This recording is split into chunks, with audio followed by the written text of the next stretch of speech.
but Neon, their supports are really immobile. You can't get out of the cogs, neither can the Lifestealer. This is a really good Clockwork pickup, and there's potential now for the clock to be a 4 because remember they got rid of the battery assault cast animation, so makes it even easier to roam around. Neon, they need to get an offlane hero that can get out of the cogs or are mobile, and heroes like that, well, even a mid lane as well. I think of Mirana, but we're not seeing a lot of Mirana as of late. I guess Tiny's okay because you can toss them out, toss the clock away, but even then, that's a little worrisome. It's going to force Neon to all go 4-stars this game. And Morphling's going to be able to catch up because, of course, he's got the waveform. So let's see if TNC do go for that Shadow Fiend. I mean, 10 seconds remaining. How would a Monkey King be, actually? I really like Monkey Kings with Morphling. 5 seconds remaining. Because as soon as Morphling goes to hit higher ground here, you just have that protection through the Wukong's command. It just zones everyone back. Armel does play a lot of Conquer as well. Not really the much lockdown through the Lifestealer. And they will go for the Ursa. So very flexible hero. You can put him mid, you can put him off lane. Safe as well, depending, but it'd be Morphling safe. So they either want to get the Ursa up against the Lifestealer or the Tiny. Still don't know if the Tiny is going to be off lane or in that mid role. 10 seconds remaining.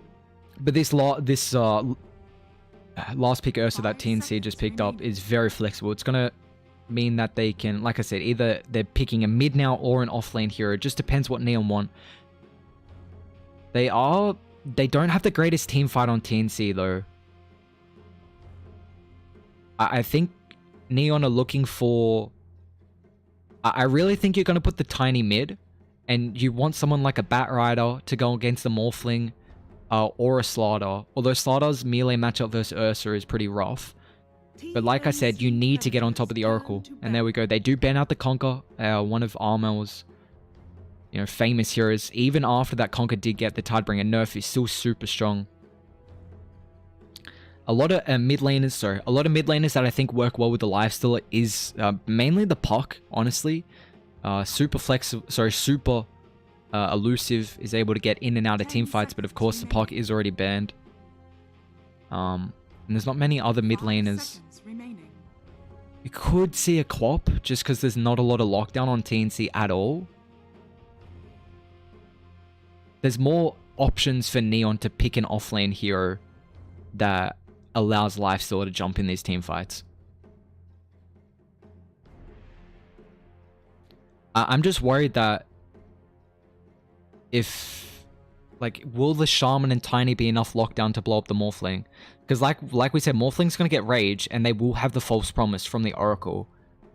So that makes me think this Tiny has to be a position 2. Because if he can get levels early on to be able to snowball and blow up Oracle every team fight, then that means another hero with the Lifesteal can go on the Morphling and try and blow him up. You got to go for the backliners this game on Neon.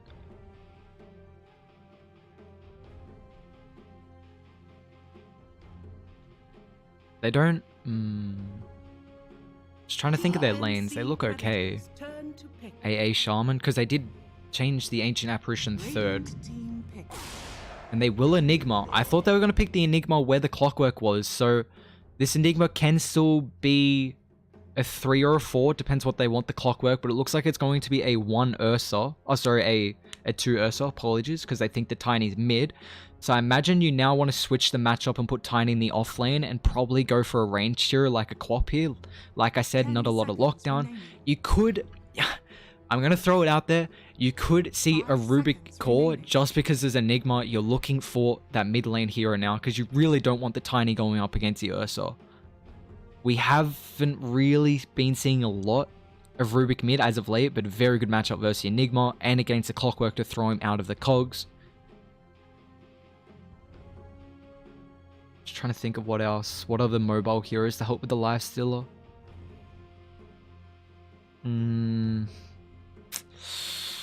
Well, they gotta pick something, and they'll Veno. Okay, so that's another, like, Viper's gone,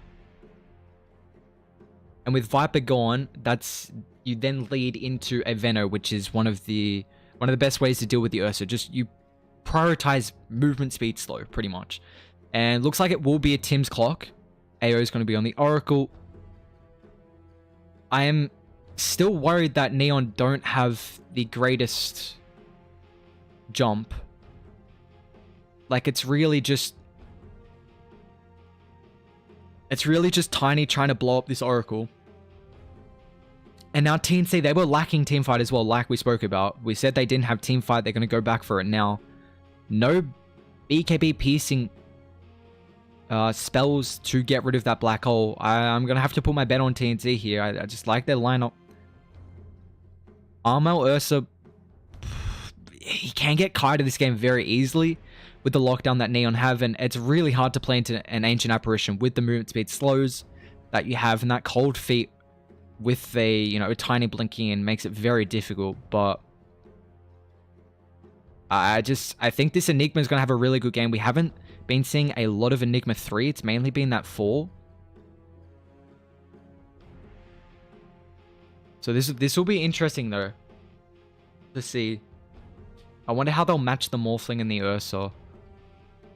Who is the... Alright, we are underway though. Let me check. Who is... So Mark's their mid laner. So Veno will be on that off lane. So they're going to put Veno up against... I'm presuming you want the...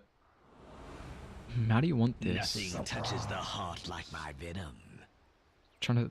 Let's see how they will do it. So Rappy's going to go mid. Okay. That makes a lot of sense. Like we said, you want this... Your range hero going up against the Ursa mid. They will do that. But we are underweight, ladies and gentlemen. First game of this best of 3. Good lucks all round. TNC are going to be on that Dire side. We got Neon on the Radiant. For some reason I thought TNC on the Radiant, but... So this will be a... Are they going to get a D-Ward already? No, I thought the pings were coming through. This will be a very rough matchup for the Ursa. But I don't think there's anyone else you can really put mid. Could you Enigma? But you really want Enigma on the side lanes just because of how you're able to deny those creeps to pull them back. 30 seconds. Enigma is super strong.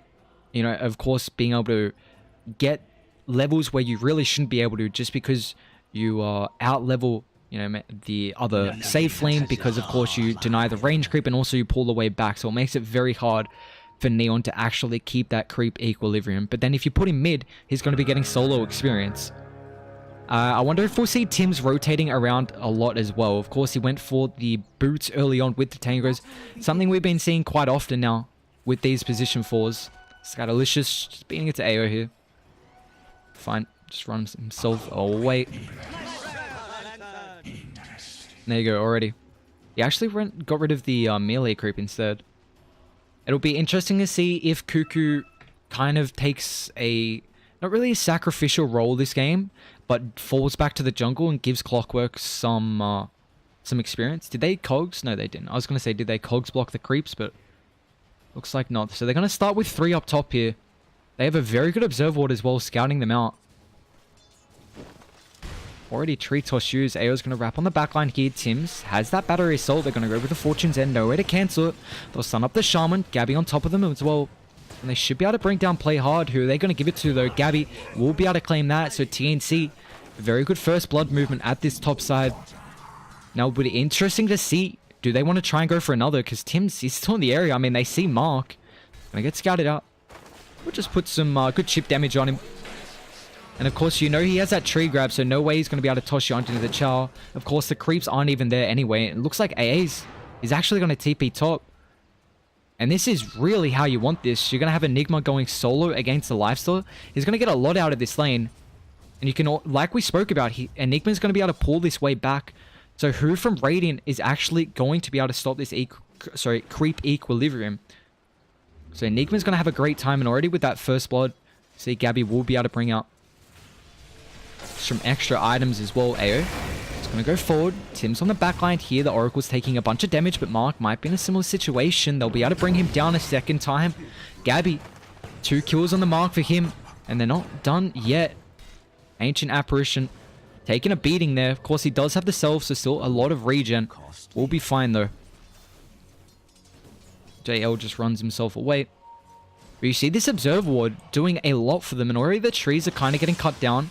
Neon recognize, of course, this is a blind spot for them, and TNC are going to, rotate like around this area and try and flank them with that clockwork.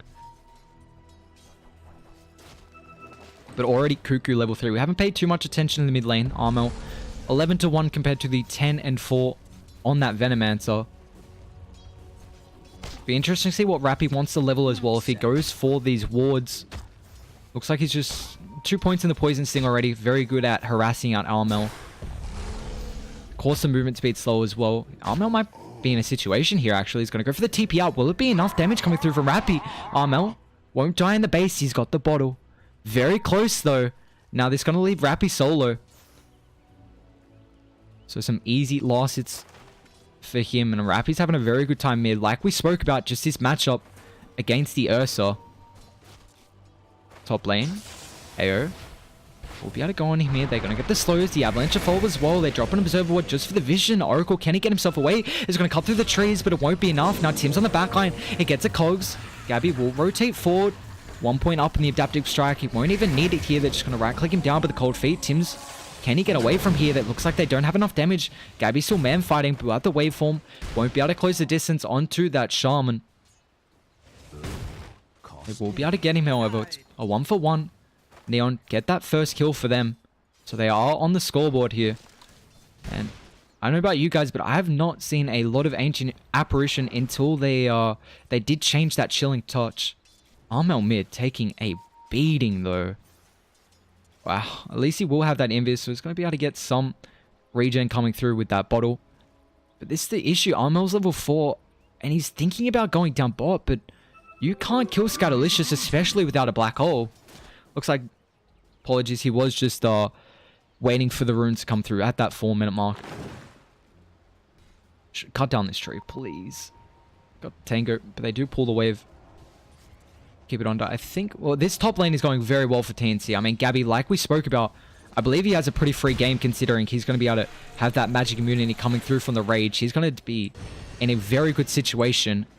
It comes down to, will this Ursa actually have a game? Because he's getting bullied out. Tim's is going to move for the Cogs. Won't be on anyone. The Adaptive Strike as well. Not enough damage.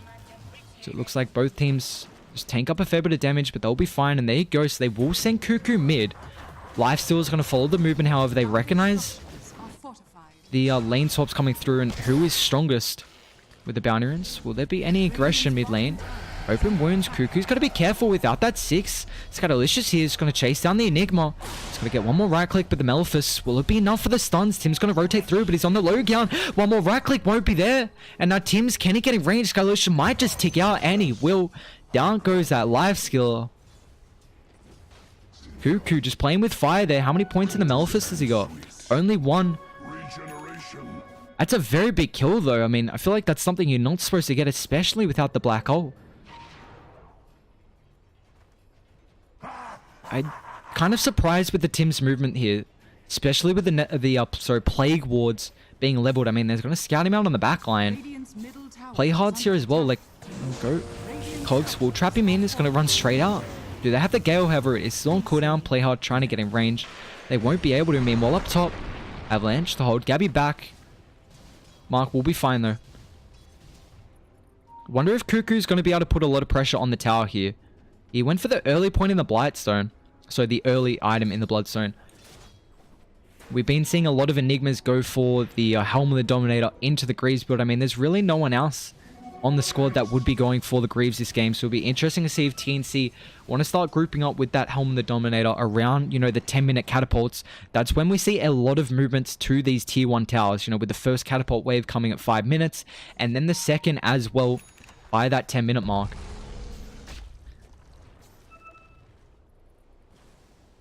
But as of right now, things have kind of slowed down a little bit after both teams have moved away from this top side. Looks like Tim's going to try and soak up some experience mid. Scatterlicious, however, he's got plans otherwise. Really wants to bully out Tim's, make it so he can't get this easy experience with only being level 3 at almost 7 minutes in. It's a little rough for him as of right now. These levels are super important on the clockwork. If you could get that hook shot early on and start making plays around, because we spoke about this, the side of Neon have very bad ways to actually get outside of the cogs. Of course, they're going to be forced to build these 4 scepters. 4 scepters, 4 staffs. Can't speak. That's why I thought the Rubik, even though in that mid lane, would have been good against the Enigma. And of course, being able to chuck the Clockwork away. Lifestealer will be fine as long as he has that rage, of course. Stopping the battery assault going through. But as of right now, like I said, things are slowing down here. Enigma taking... a little bit of farm across the map here. We'll rotate back mid. I mean, he's got the black hole now up, about to hit level 7 as well. And he's going for the Midas, so we have seen Midas, getting nerfed. A lot of heroes aren't picking it up as much anymore. I mean, it's really core on Lifesteal, that Midas, Radiance, timing just with the leveling as well. But Cuckoo recognizes, I mean, if this Enigma can get fat, if they can, make it to the late game, which they should be able to here, then there's really no way to stop this AO. They will get the Avalanche Toss. Looks like the Oracle. Will they have enough heal coming through from that Purifying Flames? But Tim's on the backline here. They got a very good Observer Ward for the Radiant side. JL is going to get stunned up, however. Mark with the toss. Will it be available to save this Ancient Apparition? They're going to wait for him forward. They will find JL. Now they're going to chase for more. Mark. They'll toss him back. Gabby with that replicate. Nicely played from him. But Mark's going to think about turning it on Tim's here. Might be able to get the Courier as well. They have the Glyph, however. Adaptive Strike. He has Strength morphed up. Low on mana though, and it looks like AO won't be able to get in the range. Just going to go for the waveform. Meanwhile, mid lane Cuckoo does end up falling here. Gabby still pressing on. Tips come through. Cuckoo does end up falling. Was he not? He's 1-1. That's a big kill though, considering, I mean, he's a pretty high level. And actually, they're going to send the Ursa mid. Finally, they will put the Ursa up against that Lifestealer. You see, Armel, at least he has been getting his levels. I mean, we haven't put a whole lot of emphasis, watching this bot lane, just the Venomancer against the Ursa. But you see Rappy now with the level 7, being able to push out these Plague Wards, put them in very favorable spots near the choke points where TNC have to walk to try and defend the tower. And they're just going to slowly chip at it. He's got that Urn finish as well. I imagine we'll be going for the Spirit Vessel. Very good against that Morphling from the Strength Morph, of course. Just to stop the heals from coming through. And of course, you have the Oracle as well. So not to mention, I mean, you're going to have the Ice Blast, which will stop any healing. And also that Spirit Vessel, which stops a majority of the healing. Right now, Neon is going to try and deal with all the sustain through the itemization. And they should be able to as well. TNC might want to get aggressive, though, with this Black Hole. Looks like Enigma actually he's going back for the Helm of the Dominator instead of that Midas, but they're going to go down bot here. Gale on the mark. They will get the Hex with the Boundary and spawning. It's going to be some aggression here. Armel has got the Enrage, but can he get it off in time? They're going to go for the Cogs. It'll push him back, and Armel he's pressuring for more here, but they have the movement speed. Slow is just going to kite it off, and it looks like the rest of TNC, they can't get in the area. Armel will get brought down ever so slowly. Rappy picks it up. Like we spoke about, it's a very hard Ursa game considering, I mean, a majority of the heroes from Neon are able to kite this Ursa around, whether they have stuns or movement speed slows. And it's really coming down to Gabby, I believe, this game. He's going to be the one to have the impact. I feel like he's going to be really all of their damage output, apart from, that Midnight Pulse and Black Hole. Right now, Ursa is struggling. Armel will be going for the drums, though. He's not too far behind in the net worth, though, considering. I mean, he's ahead of Mark, which is an issue. Like, it's an issue. Ursa is a snowballing hero, a very good early game, laning stage into early game hero. But at least Ursa does give you Roshan potential, which is something both teams need. And they do have with the Shaman as well, but they're going to press on. With this smoke, they're going to get the root. Do they have the Maleficus with that lockdown here? AO on the backline. It's going to go for the Fortune's End. Rappy without the level in the ultimate. Tim's a nice hook shot. It's going to connect. They'll turn their attention to play hard. In the meanwhile, though, Gabby at this top lane is able to bring down one of the heroes up there. I believe it was the Ancient Apparition. And now they're going to be able to lead this into a tower. Very important after you get the kills. Make sure your objectives are right after those kills. Like, you make a movement, a smoke gate to the bot lane, and you know that you're going to be able to push it with the Eidolons and the Helm of the Dominator creep. Very good movement coming out from them, and that's going to give Armel some gold working on the drums here, but without the tower fall and play hard, it's going to try and find them. Ursa running straight into JL here. They will scout him out with the creeps. Tiny's going to rotate forward as well.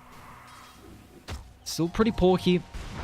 We'll have the Avalanche gonna hold him in place. Rappy rotates through as well. Do they have the Enrage? However, Ursa gonna try and run down to that south, but with the shackles that'll hold him in place, no way Armel can escape, especially without that TP, and they'll slowly bring him down.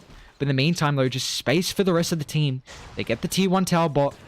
Tim's getting solo experience mid and also pushing this in. And he's going to be going for a hood, so recognizing that Neon, a majority of their damage is magical. I mean, even when the lifestealer comes online, the radiance is going to be magical until he starts getting those right-clicking items. So I imagine it will be a hood into a pipe, but I really like this pickup from the Clockwork. I imagine he'll go for a force as well. Crazy good with the movement speed. Slows are getting kited, and also this lifesteal as well. You often see, oh, hang on a second, play hard. Scan connects, Gabby will drop that Midnight Pulse down, clears out the trees. Another kill for Gabby though. 6-0. Man already has a Yasha, 1300 gold in the bank. It's a pretty good Manta game as well, considering able to purge off the slows, get away from the open wounds as well. Just increases the farming speed, gives you some good stats. And I like the Scotty pickup afterwards, recognizing if he is able to stay alive throughout the lockdown that Neon have, and then if he can replicate over to the lifestealer, he will be fine this game just with that magic immunity. Be interesting to see if he wants to go with Satanic this game eventually. I know it's very early on, but you got to remember Satanic does give you the status resistance, so will reduce the duration of the lockdown that Neon had. But Tim's going to run straight into Mark here with the Avalanche Toss, holds him in place. AO might be in a similar situation as well. Rappy on the back line is going to get the movement speed slow. It's going to be a second hero dead from TNC. 8-9 that kill count. And as of right now, I mean, a 1k gold net worth lead for the TNC side. I'm not going to lie, chat. For some reason, the the gold graph and XP and all that isn't coming up at the top. Hook shot. Tims will be able to find play hard here. Kuka on the high ground with the follow-up stun. Shaman's going to end up falling here. They're going to try and rotate on JL as well, who still doesn't have that level 6. Such a poor Ancient Apparition. 14 minutes in, but looks like Neon, they're going to rotate through here. Nice toss is going to keep the AA alive. Elmo, can he get himself away here with the Enrage? A nice 2-man Avalanche in the river here. They're going to wait for him on the high ground here. Gabby with that Morphling. And now they replicate into the lifesteal as well. They're going to be able to blow up Ancient Apparition. 2 dead on Neon. They might try and transition this into a tier 1 tower. Cuckoo. Of course, the Eidolons are down, but he will have the Helm of the Dominator creep. Very nicely played from them. And with the Bounty Runes, looks like, can they get this top 1? Cuckoo. Don't know if he'll be able to get here in time. Scatterlicious, of course, the lifesteal does move pretty fast, but they are in the area. He's got that Black Hole. He's got the Rage for the movement speed as well. Infest is on cooldown. Tim's hookshot, of course, won't be able to follow power. Meanwhile, down bot, Armel. Can he get away? Doesn't have enough movement speed, though. Goes for that Earth Shock to slow them down, but it won't be enough. So you just see things are kind of starting to ramp up here. Scatterlicious does have to be careful up top here. The Rage, it is available here. He's going to be able to get it off. They need to get the hookshot, though. It's trying to move away the Eidolons, but with the rotations coming through, they don't want to die at that tower without any vision. In the meantime, though, space for Rappy pushing in the tier 1 tower.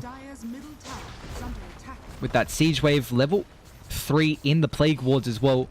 And we see he's going to be going for the cogs like we spoke about. I imagine a majority of the heroes from Neon are going to be building up the 4 staffs just to escape. AA finally hit level 6 though, chat. JL will have that ultimate. Just the Ice Blast to follow up. Such a rough game. Look at his net worth as well. I mean, and a little bit better than Oracle's. Sorry, a little bit worse than Oracle's. And that's probably solely because of the towers.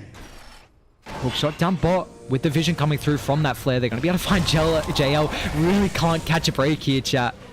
He's, 2, 5, and 4. And Tim's...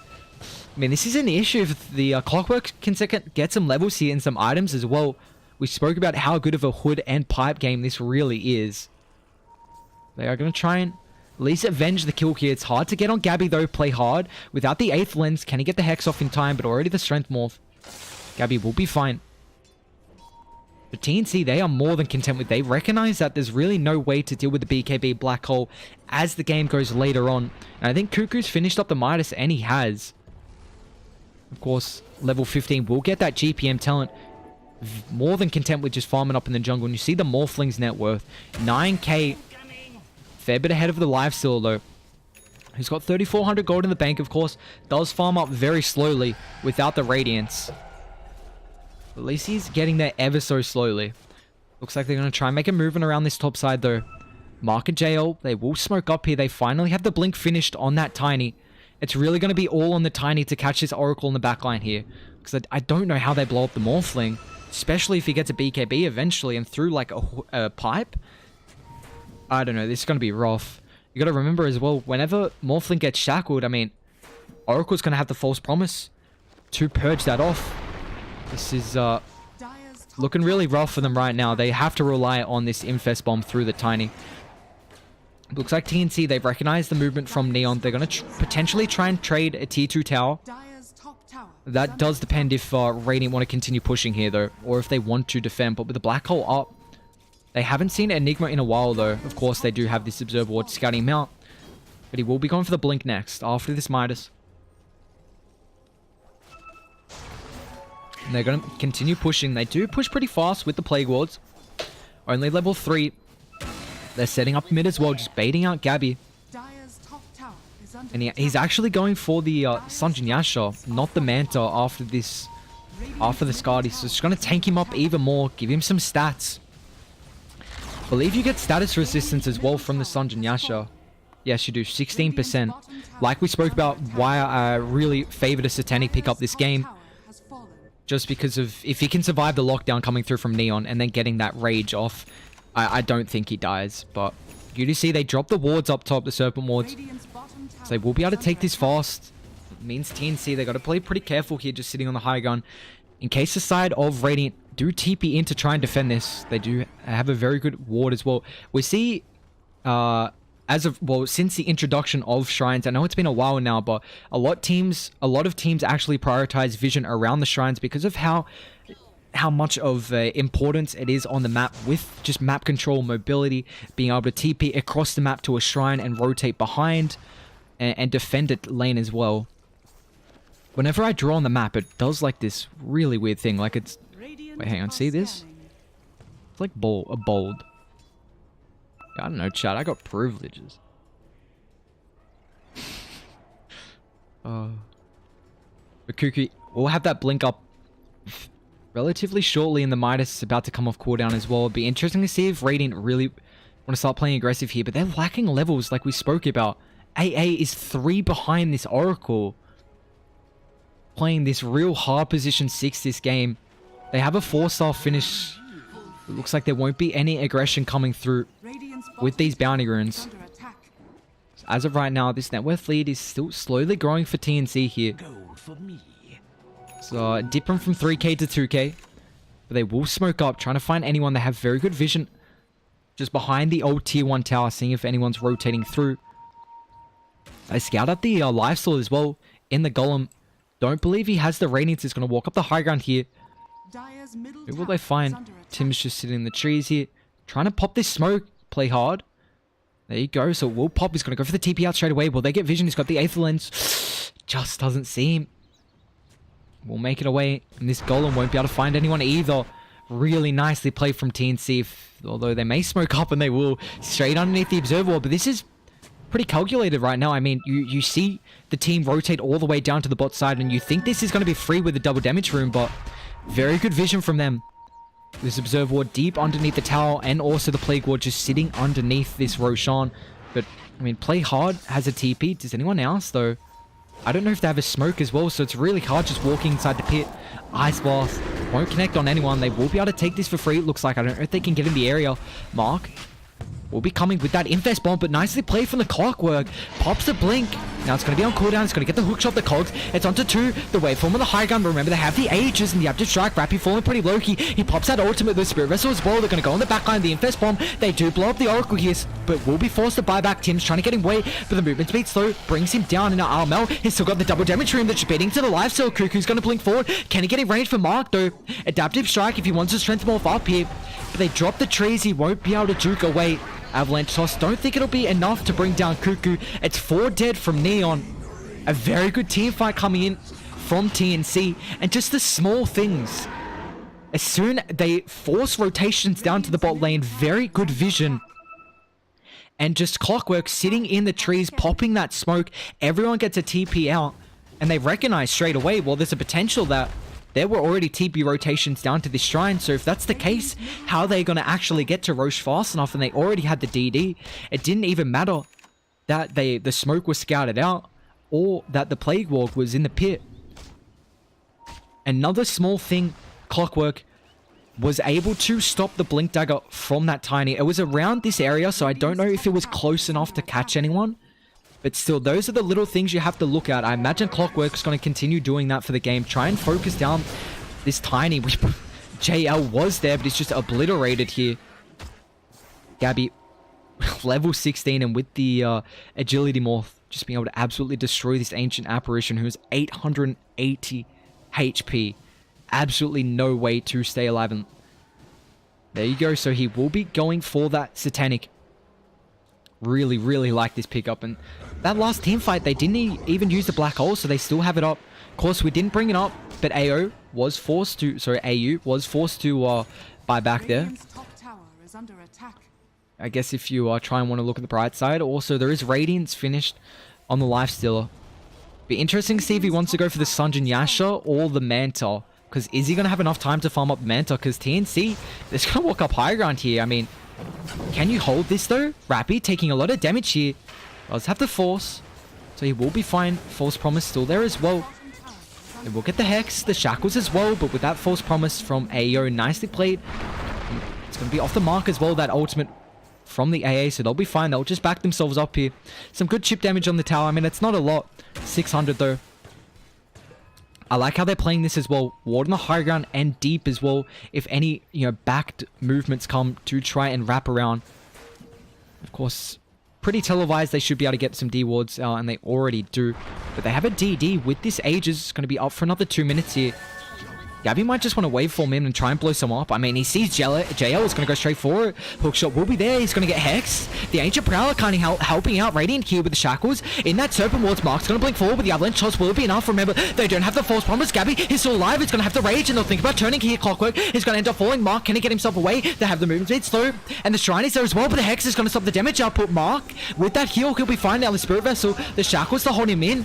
They will have Ursa coming on the backline here, and looks like Aegis will get procced.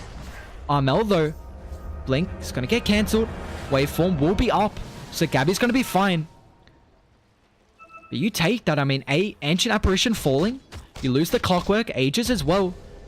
Oh. Lifestealer. Oh no, he doesn't make it out actually. I thought he'd be able to with the Rage.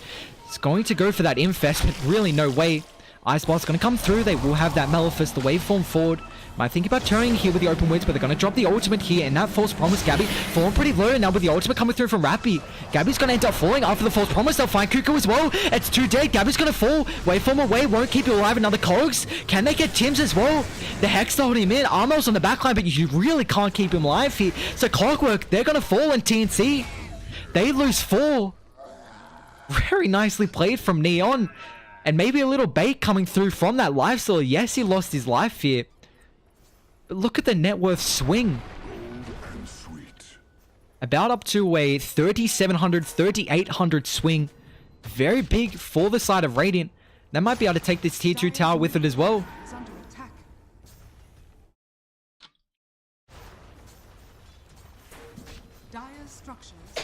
And they will try and push though. Cliff's just going to delay this a little bit. They won't have the False Promise even when they're up, however. It looks like it'll be a free tower for them. Bot's got to get pushed in as well.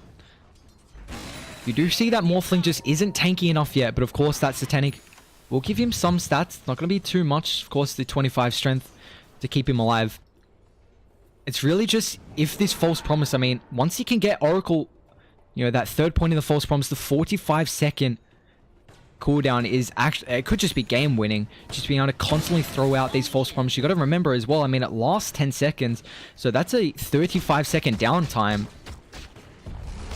And with this 15 talent as well, it's going to be a while till Oracle, of course, hits level 18. It'll be rough for him. Does he have an XP talent, actually? Let's see. Yes, he does. He's got the level 10. So that will help you out here, but TNC probably just going to wait for their item timings here. Armel has that BKB finished. 10-second duration. But Radiant, they're not going to let off the gas here. They'll smoke up. Infest Bomb in the Tiny. He's got the Force Staff and the Echo Saber. How many Force Staffs do they have? They got one on the Shaman. It looks like they got 3 as of right now. Walk up the high ground. They'll get the Hex. Enigma with the control coming through from the Shackles. Marked on a follow-up here. Armel, can he get anyone though? The BKB. But they have the Force Staffs to cut him around here. Armel's going to turn his attention to the lifesteal, but it looks like they're going to disengage here. The BKB is soon about to expire here. Blink is on cooldown. Gabby's going to walk up with the Spirit Vessel. They're going to get the Hex. The Strength Morph, is it there in time? But of course they haven't brought down the Oracle. Is going to wait for Mob. They do have the Shrine still. Gabby's going to get that Rage. They'll try and blow up Rappy here. And now another Blink forward coming through from the Earth, so it's 2 dead. And with the False Promise, Gabby should be fine. They might try and reinitiate here. AO will end up falling here. He's going to go for the TP out. But Armel just beating to Mark. He's slowly stacking up these Fury Swipe stacks. Gabby can he get in range for the open wounds? They're going to pop that Rage, but the Blink will be there. He's stuck in the trees, however. Going to go for the TP out. Looks like he will make it. A sneaky spot. Just blinking in there. They won't be able to find him here.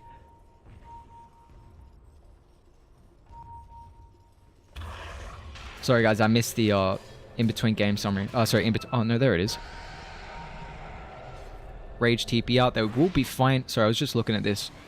So it was actually, I mean, pretty good for Neon considering how behind they are. Well, they're not even that behind anymore, but... And that's a 10-second BKB from Ursa. It was looking pretty rough for a second, but... Do you have a pause coming through, though? So, alright, I'm going to use this time to find the hotkeys. Sorry, chat. Where's Spectator? There we go. Screenshot... What? Oh, there. Screenshot that. Item stats, goal graph. Oh, I didn't mark it. F6 is pause, right? There we go. Oh, there we go. Wonderful. Net worth, experience, win probability. Alright, we are all good. So I apologize for anyone who was wondering. I'm used to casting in the Dota client, and usually it pops up in the top right, but... So there's the net worth for anyone wondering. I mean, it's pretty head on. We see this massive swing when Neon did get this 4-man, you know, pick off around the, not really pick off, I mean a team fight around the Shrine. Win probability though, 63%. Dire, they are, looks like Gaben is really liking this Enigma draft. I mean, I can't blame him. I really think they have better team fight considering Enigma. He's got that BKB now finished, 10-second. How do you stop the black hole coming through?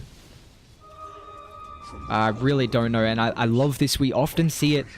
Enigma's following back after, you know, the Blink BKB. They go for the Shadow Blade, extra mobility. It doesn't seem like a lot, but Shadow Blade just allows you to get in spots you wouldn't be able to without it. Even that bonus movement speed as well to maybe, you know, if you don't have a TP, to maybe just, you know, get towards a fight faster. But it'll be interesting to see if Cuckoo wants to go for maybe Greaves after the Shadow Blade, considering how much burst damage Neon have and just that survivability. If you're not Ice Blasted, of course, from all the damage over time that Neon have, Greaves will be pretty good here.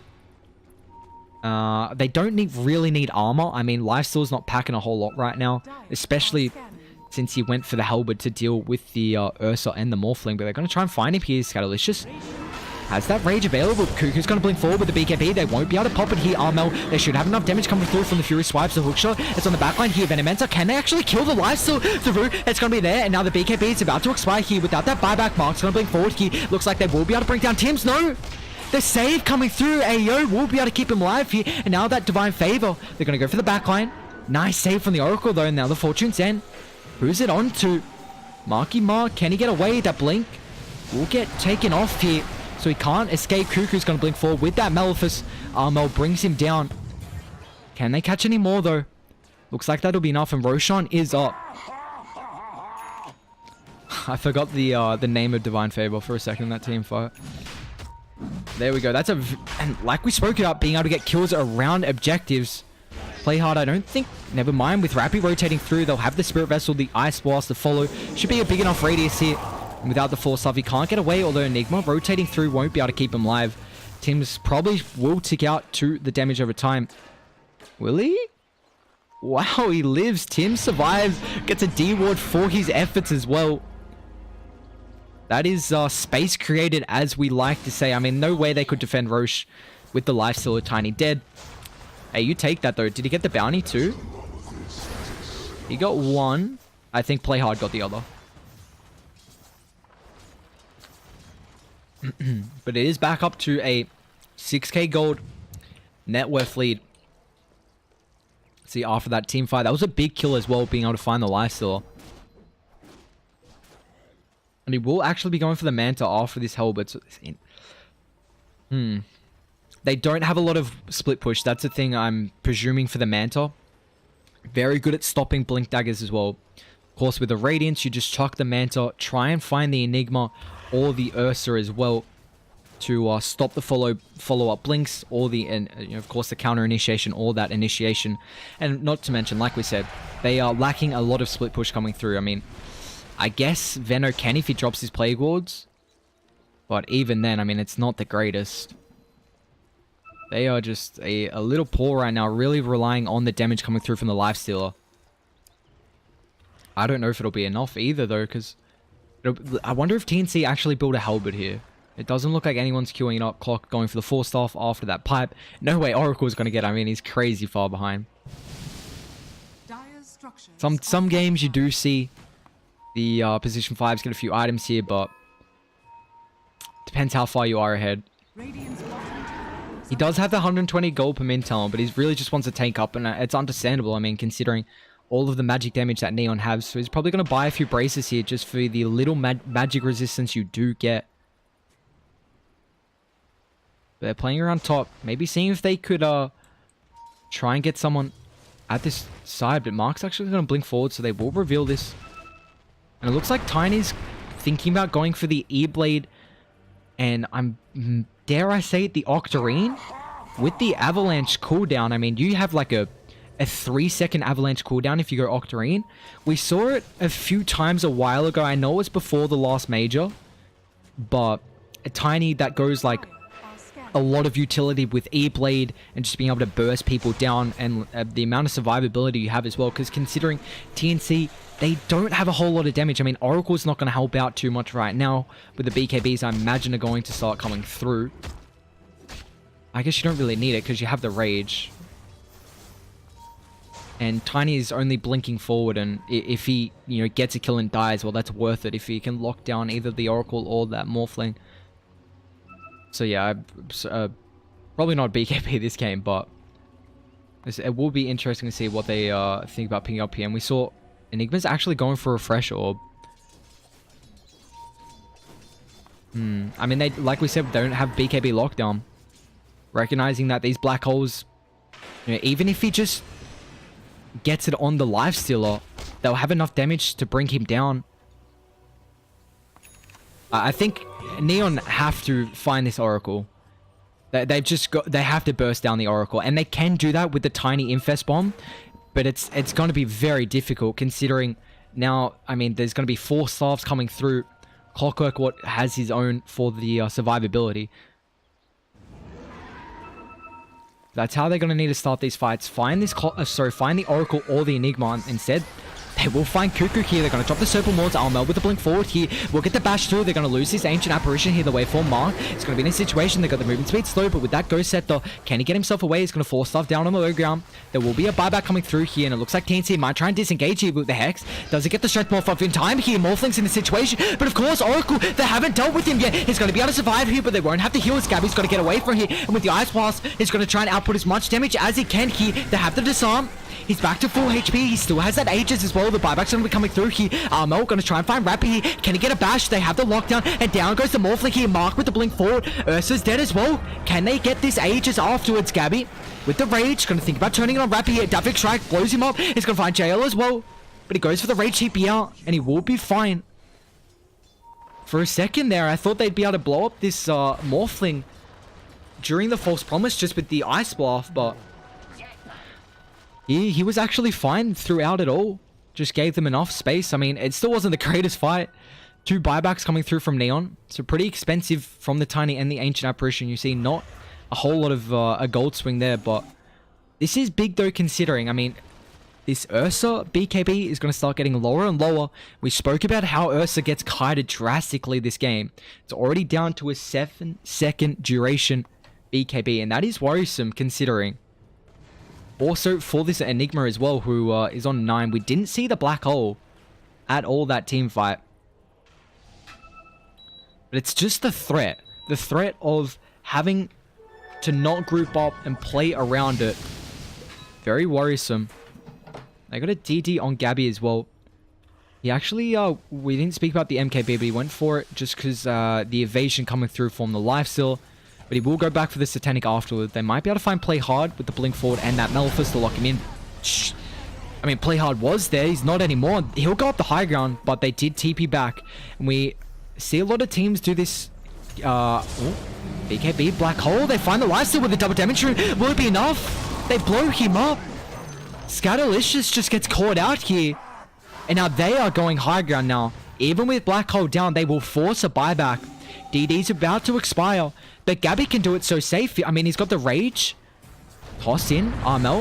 They're going to have the buybacks coming through here. They're away from the high ground. But they will get the ultimate out. And with the Psalm, Ursa's just getting kited here.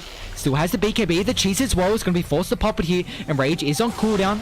And Cuckoo holds that life still in place, but he will be able to dispel it from the Manta.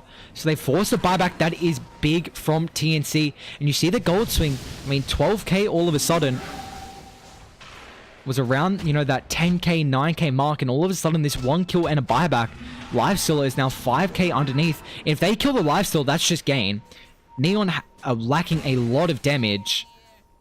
Considering, I mean, this pipe coming through from the clockwork, and really, apart from the lifesteal, and I mean, even the lifesteal, I should say, with that radiance, a majority of their damage is magic right now.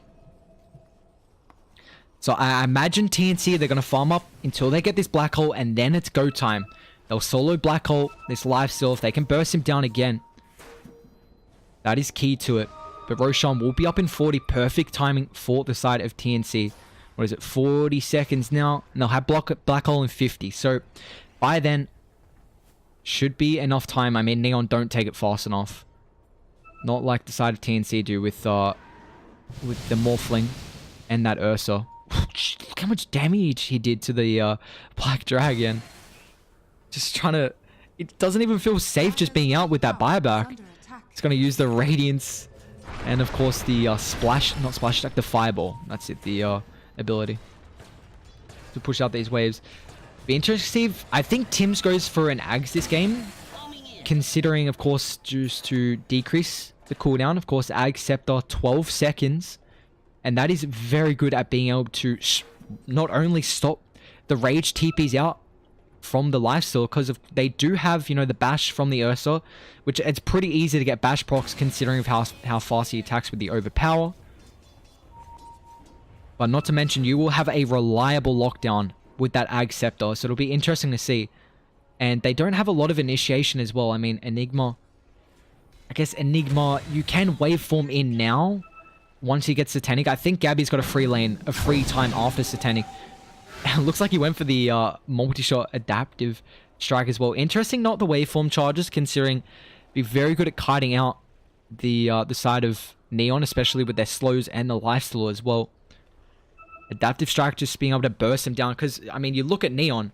Look at their heroes. I mean, play hard, 1500 HP. Mark's pretty tanky, so we won't say that. JL's got 1100. Veno's 2300 as well. But this adaptive strike will melt through the side of Neon. Especially with how much agility he has with the bounty runes. Almel will walk up here. Still has that cheese in hand. Very good vision for the Radiant side, though. What do you know? Double damage rune down this bot lane. We often see teams at this 40-minute mark when they're in the lead. It is very, very hard to throw. You see them push up, suffocate the enemy team inside the base. It allows them to get these double power runes. Of course, that 40-minute mark hits. Going to get 2 power runes at both sides. And I think this is what you'll see. You'll see TNC slowly start to push Neon out of the jungle and just have heavy... You know, they'll probably keep at least an observer ward on one of the runes. This is probably the best observer ward to have. Of course, it's over the rune and also very good vision over Roshan as well. I'd like to see TNC try and maybe have a rat play, though, with the Morphling. Because keeping this shrine up allows Neon to easily be able to defend Roshan, but looks like they won't even go there. I mean, DD and the Ursa I don't even know if they think it's happening here. Refresher shard on the deck. Cuckoo's gonna pick that up. What did he buy? Oh, okay, so he went Greaves. I guess he recognizes, I mean, what's the point of having Refresher Orb when you're about to get Refresher Shard? May as well just go force some sustain and try and end this game. I am mumbling my words like crazy. There you go. They will smoke up here. Gabby's got a front line. Satanic isn't finished just yet. But of course, with this Aegis, he's going to feel pretty comfortable running up the high ground. 81% win probability as well. Still lifesteal with no buyback. Venno hasn't got enough gold as well. What did he just pick up? I'm presuming the E-Blade. I like how Clockwork's playing this. They're going to try and stop these blinks coming through from Mark and Scout out as well. Vision is key as the game gets later and later on. Not a lot of Radiant actually have buyback here. We spoke about the lifesteal just being able to replicate with that Rage. Sorry, I meant the Morphling being able to replicate into the lifesteal and run up the high ground with Rage. I mean, it's free towers, free buildings, and there's no Magic Immune and Lockdown coming through from Neon. There's no Basher even picked up. Just lifesteal. Way too underfarmed after that after that death coming through and the buyback. They might try and set up on Gabby though with the toss. They will get the Hex from afar. They're going to get the hook shot in the backline here. They blow up the Shaman and they will. And now the False Promise coming through. Gabby's going to waveform on the high ground here. Cuckoo still on the back. Has that Shadow Blade. Is going to be careful from these Plague Wards to stop the blink. Gabby will be fine afterwards. Back to full HP. So the Shaman is down. Doesn't have buyback for a few gold. It's going to take a while to get it as well. Dropping as many vortexes as he can. Cappy falling low. Has the disarm. Of course, only going to delay this. That's really not going to do a whole lot, especially with the siege wave. I mean, TNC, they're just going to get at least a second lane of racks as well, considering they still have this black hole. And Gabby, I believe he's got the Satanic coming out on the courier, and he does. So Satanic is about to be finished here. So is about to be picked up. Second tier 3 down. They're going to beat into the melee racks here. I don't know how Neon can actually fight this without the Shaman. That's a lot of their lockdown. I imagine Mark's going to have to try and force a toss underneath the tier 4 tower, but even then, they just won't have enough lockdown to follow up. Like, Morphling could just waveform away. Do they just go Megas here? I mean, they're going to have Aegis for another 2 minutes 30 here, and it really looks like nothing that Neon can do. Up to the top lane they go. BKB still on Cuckoo, 8 seconds. Armel's going to have his as well. It's down to 5. But of course, it just melted through this tower. Neon just really can't find the perfect initiation here. And they're worried about the backline. We haven't seen a wrap around play coming through. They really need to find AO here. You recognize they'll put the ward on the high ground. They're going to try and find Morphling with the Hex. He will be fine. That False Promise. AO already level 20 here, so the 3 points in that ultimate with the reduced cooldown. I mean, it's down to 45 seconds. So Gabby's going to be fine. Waveform forward. He's going to try and find the Shaman. There's a lot of lockdown coming through from the side of Radiant here, but he will be fine. Has got that Glimmer Cape. He's going to drop the Serpent Wards. Gabby, without the waveform, they're going to go for the Avalanche Toss, but will the strength won't be enough? Cuckoo's going to blink forward. He only gets a Black Hole in 1. They should have enough damage to bring out the Tiny, however, and with that Refresher Shard, Cuckoo's going to try and disengage here. They do pop the Rage. Morphling with the Force Staff. He will be fine. That's Tiny down in Cuckoo. He's got Black Hole once again, and the mana to chuck it out here. The follow-up BKB. It's going to be a full lane of racks here. Make it. Mega's going to go forward. The 2-man Black Hole. What can they actually do to stop this with the BKB? They can't do anything. Scatterlicious. He will end up falling here. It's 3 dead on Neon, and that will just be the game. GG's come through. After the lifestealer will DC, so TNC, 44 minutes in, they will end up taking this game. First game is over, and TNC played very well around it. Recognizing as the game goes later and later on, I mean, the magic damage starts falling off once you get BKBs. Also, of course, the Morphling is always going to have the Rage, so he will be fine. I mean, it's such a good draft coming from TNC. They recognize, I mean, if you're going to first to this Lifestealer, you've got to ban Morphling. It's one of the biggest counters. You see it come out as well. And you got to... They should have known about this. They should have thought... I mean, think. Morphling will replicate the Lifestealer. Means it's going to have Rage, so we'll need some Magic Immune Lockdown. And then TNC, they just pick an Enigma. Last pick, perfectly coming out from them. There wasn't many good Black Holes. I mean, at the end, we saw a 2-man Black Hole from Cuckoo that really sealed the deal. But it was just those... The single-man Black Holes being able to find the Lifestealer It really came down to getting that black hole in the live seal with the double damage room, and then forcing the buyback and Neon not getting anything out of it. Very, very nicely played from TNC. But there you go. That will be game 1, chat. Appreciate everyone watching. Hope you guys have been enjoying the cast. I'm having a lot of fun. They put the win probability in. But we will be taking a short break. TNC Predator up 1 game. I appreciate everyone watching. We'll be back very shortly, guys. Thank you.